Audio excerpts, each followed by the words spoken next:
Maldita Reencarnação, capítulo 46, Salão de Siena, 3. Embora não tivesse certeza de que momento essas imagens de suas figuras foram tiradas, Eugênie sentiu que provavelmente era pouco antes de partirem para Weymouth. Weymouth, como foi retratado na parede, não parecia ter a espada do luar consigo. Eu também pareço ter menos cicatrizes. Em sua vida anterior, Amel acabou com muitas cicatrizes. As muitas cicatrizes em seu corpo foram cobertas por suas roupas e armaduras, e até mesmo seu rosto tinha muitas cicatrizes menores. Cerca de metade delas foram obtidas enquanto trabalhava como mercenário, e a metade restante foi obtida em Weymouth. O Amel na frente dele quase não tinha cicatrizes em sua pele exposta. Embora tivesse uma expressão desagradável, seus olhos não eram tão ofensivos. Por quão limpa e arrumada sua aparência era, essa imagem tinha que ser de antes deles terem passado por todos os tipos de dificuldades em Weymouth. Que lindo! Murmurou Eugênie finalmente. Né? Mer concordou. Embora eu também tenha visto essa imagem inúmeras vezes, ainda não consigo superar o quão bonito Sir Weymouth era. Eugênie interrompeu seus elogios. Eu estava dizendo que Amel era tão bonito, não meu antepassado. Os cílios de Mer tremeram. Seu queixo caiu enquanto ela alternava entre olhar para Amel e Weymouth. Você é louco. Mer exigiu. Bem, meu antepassado, admito que ele era bonito, mas Amel também. Ele tem seus encantos. Com seu semblante indomável. E aquele charme bestial. Os lábios de Eugênie finalmente se fecharam quando ele sentiu uma insuportável sensação de vergonha. Que diabos estou dizendo? Embora a vergonha que estava sentindo já fosse intensa, o olhar de Mer, que parecia estar vendo algo confuso e patético, o fez se sentir ainda mais envergonhado. É assim que me sinto. Terminou Eugênie sem jeito. Você tem um gosto único. Mer observou educadamente. É assim que as pessoas são.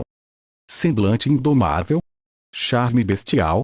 Se é aí que seus gostos se inclinam, que tal admirar Morron em vez de Amel? Só de olhar para ele, você tem a sensação de que ele é um urso, não um humano. Não é um pouco demais? Em vez de um urso, pelo menos diga que ele parece um monstro. Bem, isso também funciona. Mer não podia negar essas palavras.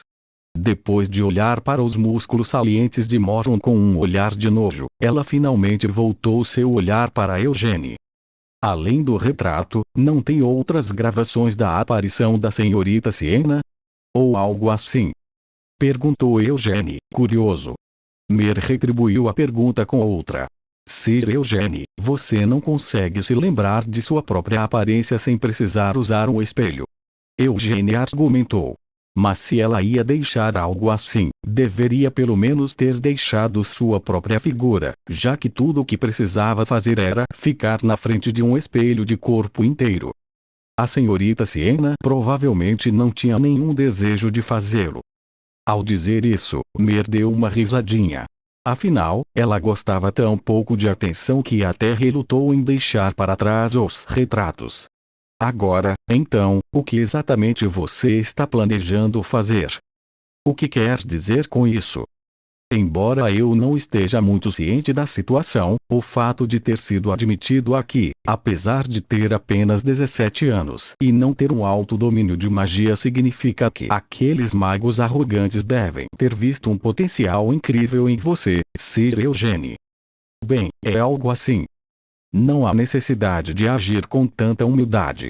Mesmo sem fazer isso, Sir Eugênie, ler apenas um dos livros de magia guardados aqui vai fazer você perceber o quão humilde seu talento realmente é. Enquanto ela dizia isso, Mer olhou para Eugênie com uma expressão orgulhosa no rosto. Não temos apenas o salão de senhorita Siena aqui. Incluindo ela, 9 outros magos tiveram seus nomes adicionados à lista de salões de Acreon. Esta era a Biblioteca Real, Acreon. Ali, havia outros andares dedicados a 9 outros arquimagos como Siena. O mais alto, 15º andar, era o salão do rei mago que fundou Orot. Abaixo do salão de Siena, no 11º andar, ficava o salão do mago de batalha, que havia sido chamado de pai da magia de batalha. No 10º andar estava o salão do grande invocador de espíritos, o primeiro humano a ter feito um contrato com um rei espiritual. O segundo, terceiro e quarto andares são usados para armazenar uma série de textos mágicos. Continuou Mer. Todos eles são livros de magia raros e valiosos que foram cuidadosamente selecionados pelos mestres de torres anteriores. É claro que, embora você tenha permissão para entrar em Crion, porque possui as qualidades para ser chamado de gênio, a magia armazenada aqui foi toda criada por gênios de pleno direito. Entendi. Eugênia assentiu com a cabeça com uma expressão calma. Ele sabia o que Mer estava tentando lhe dizer. De um ponto de vista objetivo, o conhecimento de magia de Eugênia ainda era muito superficial. Embora de alguma forma ele tivesse conseguido entrar em Crion, era impossível estudar sozinho os textos mágicos armazenados ali como tinha feito com os livros introdutórios sobre magia na Torre Mágica Vermelha. Você não é capaz de conjurar magia? Eugênia perguntou. Não pode ser eu a ensiná-lo. Mer rejeitou sua pergunta silenciosa, balançando a cabeça. Não há razão para fazer isso, e o sistema programado em mim também me proíbe estritamente de transmitir magia. Por centenas de anos, muitos magos tentaram extrair a bruxaria de mim, mas nenhum foi capaz de alterar minhas configurações. Depois que terminou, Mer ficou em silêncio por alguns momentos. Ela tinha uma expressão complicada em seu rosto enquanto cruzava os braços na frente dela. O único tipo de feitiço que tenho permissão para usar são aqueles para remover qualquer poeira deste salão ou pegar pequenos pedaços de lixo. Mer explicou. Você ainda quer ver minha magia? HMM. Respondeu Eugênia sem palavras. Nesse caso, tente invadir a Crion sem um passe de entrada. Se realmente fizer isso, vou me certificar de aparecer mais rápido do que qualquer um dos familiares dos outros andares para executá-lo, Sir Eugênia. Isso é mesmo necessário. Se não gosta desse método, pode tentar atacar a bruxaria ou a mim mesma. Se tiver um método preferido de morte, Sir Eugênia, farei o meu melhor para satisfazer seu desejo. Não soou como uma simples piada quando ela disse assim. De qualquer forma, parecia que seria impossível aprender magia pessoalmente com Mer. Depois de alguns momentos para pensar, Eugênia foi para o elevador. Enquanto caminhava, ele perguntou a Mer.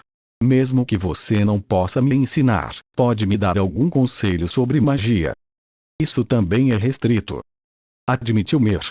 Se fosse tão fácil para mim guiá-lo gentilmente para aprender magia, todos os arquimagos de Arrops já não teriam dominado a bruxaria. A bruxaria era tão infame quanto renomada. Mesmo que você não pudesse nem tocá-la sem ser primeiro qualificado para entrar em Crion, entre todos os arquimagos que entraram naquela biblioteca, nenhum ainda tinha conseguido dominar completamente a magia da bruxaria. Mer hesitou. Se precisar de algum conselho, Sir Eugênia, quantos círculos você alcançou? Se tivesse que presumir, acredito estar no 3º círculo. Admitiu Eugênia sem jeito. Mer estremeceu. Sério? Faz pouco mais de 2 meses que comecei a aprender magia. Eugênia se defendeu. Considerando quanto tempo se passou desde que começou, acho que pode ser chamado de gênio. Mas mesmo com isso, você ainda está longe de ser qualificado para entrar em Crion. Até agora, Mer estava sorrindo enquanto brincava sobre isso e aquilo, mas quando se tratava de magia, sua atitude se tornou fria e desdenhosa. Mesmo esse tipo de olhar de alguma forma lembrou Eugênia de Siena, fazendo sorrir divertido. O que você quis dizer com se tivesse que presumir, acredito estar no 3º círculo? Mer exigiu. Na verdade, não criei nenhum círculo. Confessou Eugênia. Não minta para mim. Não mesmo. Sem nenhum círculo, tenho usado meus núcleos como círculos ao conjurar magia. Essa é a fórmula mágica única do clã Lyonheart. Não deveria ser. Não sei como vermo, quero dizer, meu ancestral costumava conjurar magia, mas a linhagem direta dos Lyonheart não tem nenhum registro de tal fórmula mágica. Embora eu não possa ter certeza sobre nenhuma das linhagens colaterais. Havia incontáveis linhagens colaterais no clã Lyonheart. Embora não parecessem interagir muito com a família principal, também havia famílias entre as linhagens colaterais que se especializaram em magia. Mer murmurou contemplativamente. Se for esse o caso, a fórmula mágica que está usando atualmente é algo que criou por conta própria, Sir Eugene. Ou você recebeu conselhos de alguns outros magos? Fiz tudo sozinho, declarou Eugene. Mer estava perdida em pensamentos. HMMM. As portas do elevador se abriram e eles entraram. Enquanto desciam para o 12º andar, Mer foi apanhada em suas próprias reflexões enquanto acariciava o queixo. Talvez porque a velocidade da descida fosse tão rápida, seus pensamentos também pareceram chegar rapidamente a uma conclusão. Mer parecia aliviada ao dizer: bem, parece que suas qualificações não são tão terrivelmente inadequadas quanto temia. Eu estava preocupada que sua entrada em Acrion fosse comprada principalmente pelo prestígio de seu nome de família. Acho que pode ter desempenhado pelo menos um pequeno fator, admitiu Eugene. Eu realmente aprecio uma atitude tão honesta. Embora fosse mais rápido ver sua magia do que ouvi-la de você, por enquanto. Em que tipo de magia está interessado, Sir Eugene? Está perguntando, porque vai me dar um conselho. Posso não ser capaz de lhe ensinar nenhuma magia pessoalmente, mas posso pelo menos apontar a direção certa. Quero magia que seja útil em uma luta. A magia espiritual também não teria problema. Que pedido bárbaro! Mer estalou a língua algumas vezes em desaprovação enquanto seguia atrás de Eugene. Ainda assim, ela continuou a dar seu conselho generosamente. O 10º andar é o salão do grande invocador de espíritos. Esse salão é dedicado ao humano que foi o primeiro a fazer um contrato com o Rei Espírito da Água. Mas não é como se você pudesse ter certeza de fazer um contrato com o Rei Espírito da Água só porque aprendeu a magia armazenada naquele salão. Eugene resmungou. Bem, pode ser esse o caso. Afinal, a compatibilidade inata do invocador também é importante ao fazer um contrato com o espírito. Quanto à magia armazenada no 10º andar, a maioria dos feitiços são feitos para serem aplicados junto com o poder dos espíritos da água. Se for esse o caso, eles não serão de muita utilidade para mim. Prefiro os espíritos do vento aos espíritos da água. Mas algo como compatibilidade não cabe a você decidir, Sir Eugene. Bem, por agora, entendo seu ponto. Se você quer magia que seja útil em uma luta, então o 11º andar é definitivamente perfeito para você. Porque esse salão é dedicado ao arquimago, que era chamado de pai da magia de batalha. Há mais alguma coisa que recomendaria? Quando Eugene fez essa pergunta, eles pararam em frente à bruxaria. Não tenho certeza de que tipo de estilo de luta tem em mente, Sir Eugene. Você pretende usar apenas magia quando lutar?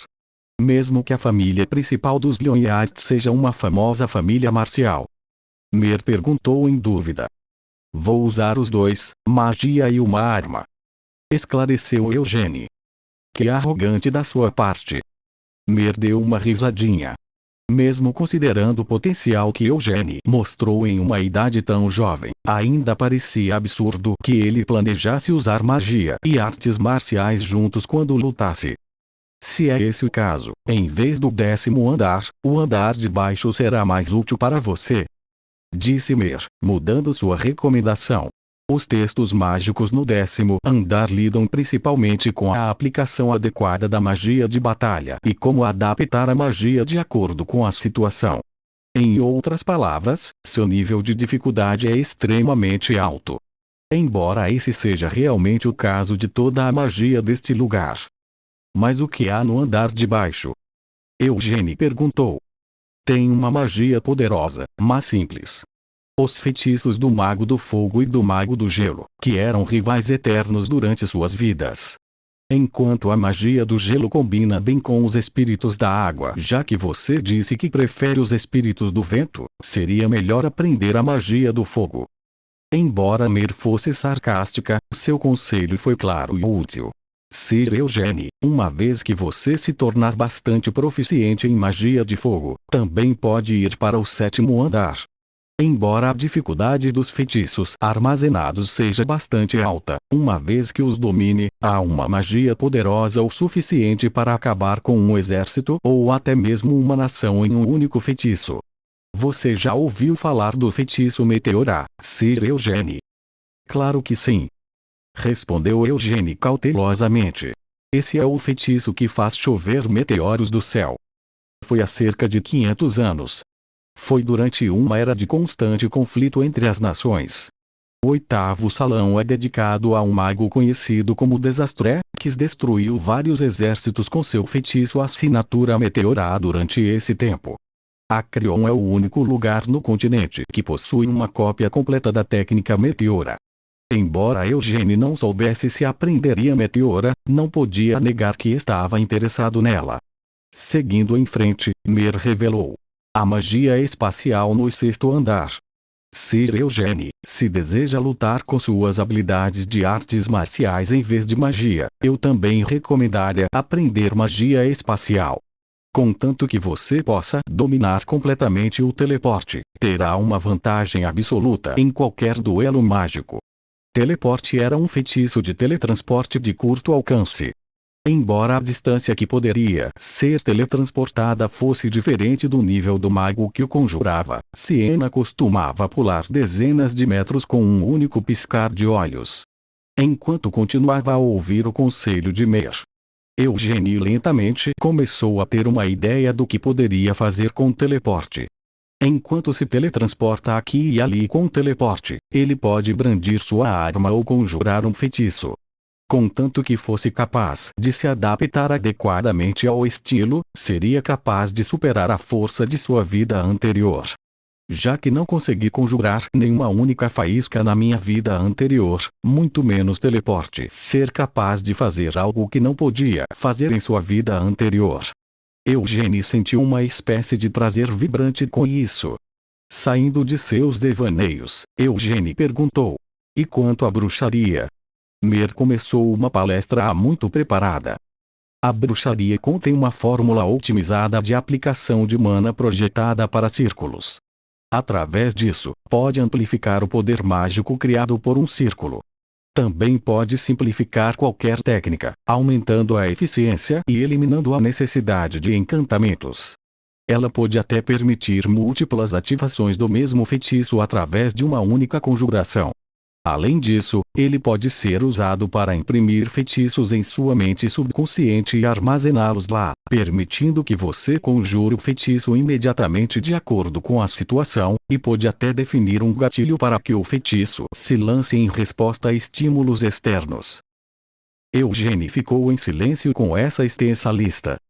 Entre todos esses benefícios, o mais impressionante é que seu círculo proporciona a aplicação ideal de força. Embora a maioria dos magos hoje em dia já use círculos, a fórmula mágica do círculo da bruxaria é muito superior aos círculos comuns. Simplificando, permite que você exerça o máximo de poder com a quantidade mínima de mana. Desculpe, mas não entendo nada do que tá falando. Claro que não vai entender. Se pudesse entender apenas ouvindo, não haveria nenhuma razão para a bruxaria ser chamada de o maior grimório da história da magia. Haveria. Com um largo sorriso, Mer estufou o peito. Certo então. Eugene deu de ombros para a ostentação. E como devo ler isso? Feche os olhos e estenda a mão. Instruiu Mer. Depois disso, transmita sua mana para a bruxaria, Sir Eugene. Se você fizer isso, poderá lê-la. Ele só precisava estender a mão. Por alguns momentos, Eugene olhou para a esfera de luz que estava coberta por dezenas de anéis. Como ele não seria capaz de entender se continuasse olhando assim, Eugene estendeu a mão como Mer havia instruído. Embora sua mão estivesse se aproximando da esfera emissora de luz, ele não conseguia sentir nada parecido com calor vindo dela. No entanto, sentiu uma tremenda quantidade de mana. Ignorando seus arrepios inquietos, Eugênio retirou sua mana usando a fórmula da chama branca. Estaria tudo bem se ele apenas imbuísse sua mana como estava. Ou deveria aplicá-la através do pseudo-círculo que usava sempre que lançava um feitiço. Enquanto escondia essas preocupações, por enquanto, apenas imbuiu sua mana. De repente, perdeu toda a sensação em seu corpo. Não podia ouvir nada, e não podia sentir o cheiro de nada.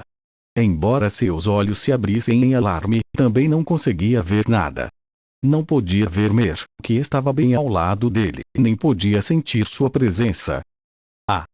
Ele tentou fazer algum som, mas o barulho não chegou ao ouvido de Eugênio. Ele não podia nem ouvir os sons de seu próprio corpo. Foi só então que Eugênio foi capaz de entender a situação em que estava. Este era um mundo formado dentro de sua própria mente. O corpo de Eugênio não existia nesse espaço. Uma vez que se conectou à bruxaria, apenas sua consciência foi arrastada para as profundezas deste lugar. É semelhante a um sonho, mas também diferente. As coisas não estavam mudando de acordo com sua vontade, como em um sonho lúcido. E ele não estava vendo nenhuma alucinação desagradável, como na besteira criada pelos demônios da noite. Em vez disso, apenas sentiu uma sensação avassaladora de impotência. Como seu corpo não existia, não conseguia mover nada. Entre todos os sentidos que foram bloqueados, apenas um sentido permaneceu acessível. Sua sensibilidade para mana. Este mundo mental estava cheio até a borda com mana. Embora este lugar tenha sido construído na própria consciência de Eugênio, a mana da bruxaria inundou sua cabeça, criando um mar infinito de mana. No meio desse mar, o senso de identidade de Eugênio não era tão grande quanto um grão de areia. Ele não podia nem passear e explorar como desejava. Então, tudo o que podia fazer era contemplar a situação e esperar. A mana, eu posso movê-la um pouco. Isso mesmo. Então essa é toda a mana que tenho atualmente. Eugênio percebeu que a mana que podia mover era a mana que pertencia à sua própria consciência. Mas dentro desse mar de mana, a mana de Eugênio era tão pequena e insignificante quanto seu senso de si mesmo. Se reunisse toda a sua mana, seria capaz de sair dali. Provavelmente era esse o caso, mas Eugênio não queria testar isso agora. Afinal, ainda não tinha visto nada. Eventualmente, o mar começou a se mover. Uma enorme onda se formou na frente de Eugênio, apenas para se tornar um único anel. Era um círculo. O único círculo começou a girar lentamente, em algum momento, acelerou tão rápido que nem percebeu que estava girando. A cada rotação do círculo, a mana que inundava este mundo era atraída para a rotação do círculo, copiando-o. Através disso, o círculo se multiplicou um de cada vez. Dos níveis de aptidão mágica que foram divididos em círculos, o nível mais alto era o 9º círculo.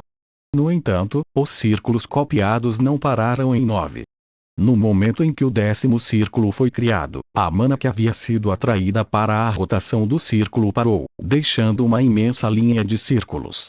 Esses 10 círculos se separaram, mas depois de se separarem, se juntaram mais uma vez para formar um único círculo gigante, e o centro desse círculo foi preenchido com uma quantidade infinita de mana.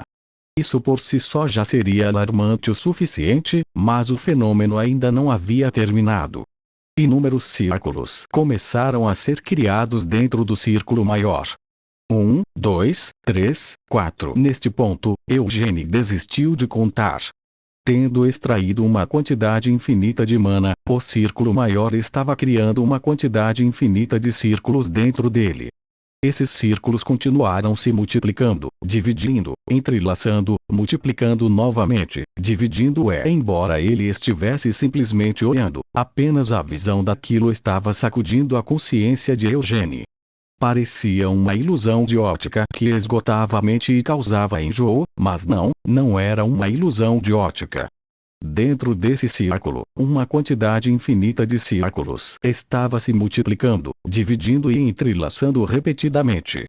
Mesmo que eu possa ver, acho que não consigo entender toda a magia que ele havia aprendido em sua vida até aquele momento. Parecia brincadeira de criança. Foi isso que Lovelian disse. Um vislumbre da verdade. Foi assim que Melkip descreveu. Ambos estavam corretos. Sua consciência vacilou. As transformações que aconteciam com aqueles círculos infinitos e todas as possibilidades que continham. Eugênie definitivamente não conseguia compreender todos eles. No entanto, sabia disso com certeza. A sábia Siena, ela foi a feiticeira mais surpreendente e poderosa da história humana. Sua consciência começou a entrar em colapso. Eugênie sentiu o que estava acontecendo com ele. Um obturador imparável estava prestes a se fechar em sua mente e fazê-lo cair inconsciente. Eu não quero desmaiar, mas... Espera aí, impossível. Seria melhor para você usar uma fralda. Por quê? Pode molhar um pouco as calças. As palavras anteriores de Melkip não eram apenas uma piada. Quando ele foi pela última vez ao banheiro, Eugênie tentou desesperadamente manter sua consciência, mas neste mundo que estava conectado à bruxaria, a consciência de Eugênie era lamentavelmente fraca. A resistência era impossível. Não pode ser. Por favor, meu excelente corpo, você não pode me decepcionar. Não deixe eu me mijar. Com esta oração sincera, Eugênie perdeu a consciência.